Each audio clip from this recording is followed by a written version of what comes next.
Didn't actually. I breastfed till I was pregnant with Archie. Well, yeah.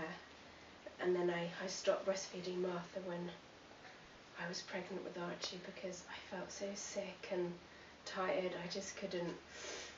And then, I was really young, 19. I think I was probably self-conscious. Yes, but with these three, God, I couldn't give the monkeys. But yeah, I'm sure I would have been embarrassed about breastfeeding in public. And also because I had to use these nipple shields, and so that's a faff, isn't it? Putting nipple shields on in public. Um, I think it makes, in some ways, I think it makes a stronger bond. And I don't mean that as in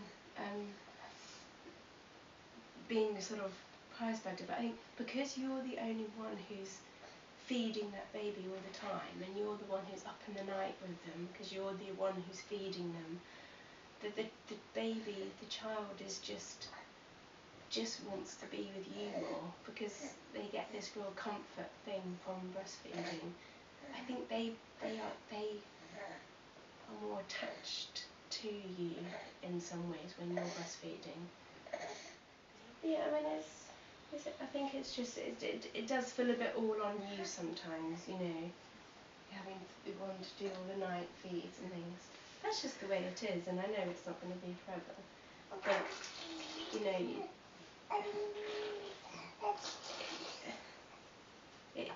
it's very much all on you. But that's nice, because it's just makes a much more stronger bond. That all sounds a bit silly, but I think because you're just the only one feeding, it's different with the bottle, isn't it? When anyone else can just feed the baby, Yeah, I know. I do love breastfeeding. I love that sort of real closeness and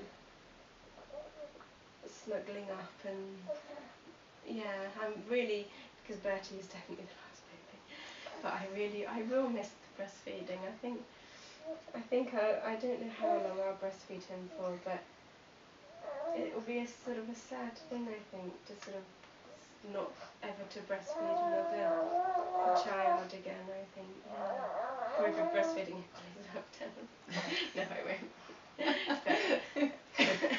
But I think, because that's definitely going to be it then, but maybe it'll be quite liberating.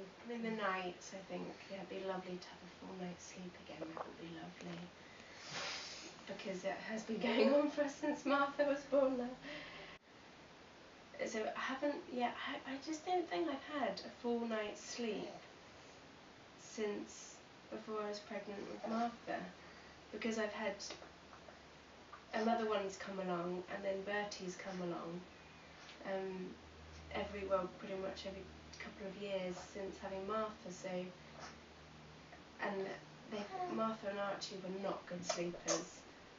Bertie is a bit better, actually. He is better, but I think it's until they're over. With both of them, it wasn't until they were both over 2 that they were reliably, consistently sleeping through the night without any, But then there was another baby there, so yeah.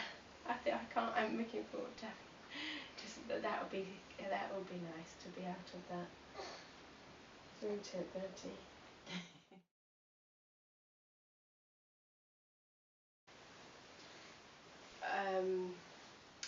Well, because I'm a midwife myself, so I do try to tell the women in the clinics,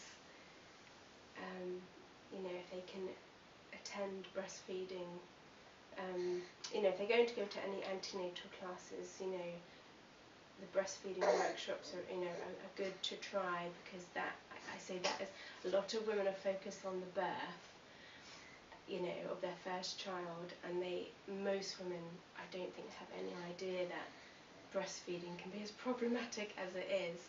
And for most women, the birth is over in a day or two, but breastfeeding problems can go on and on and on for quite a good few weeks. So I try not to be too negative about it, but to just get as much support out there as they can, and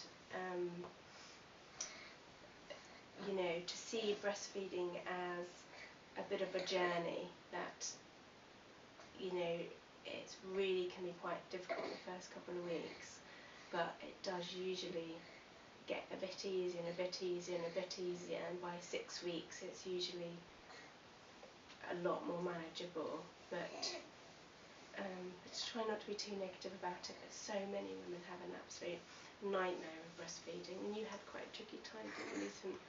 I know that, yeah, that first few of your first child, it's really, but it's just trying to get as much support and being realistic, you know, because I think most women just think they you know, breastfeeding, that's the most natural thing in the world. There's not, they sort of so focused on the birth, but it's the breastfeeding that afterwards, when women come back to you with pregnant with their second child, it's often the breastfeeding that they're most worried about, because they had such a horrendous experience, you know.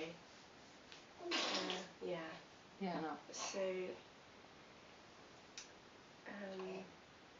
yeah, and just,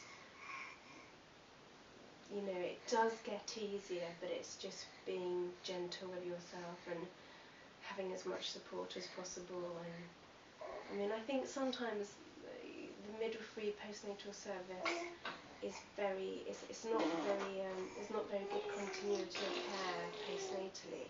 So I think women get frustrated because they're seeing all different midwives who are telling them all different things, and unfortunately postnatal care is where there's, you know, not much money spent, whereas antenatal care is where all the money is spent.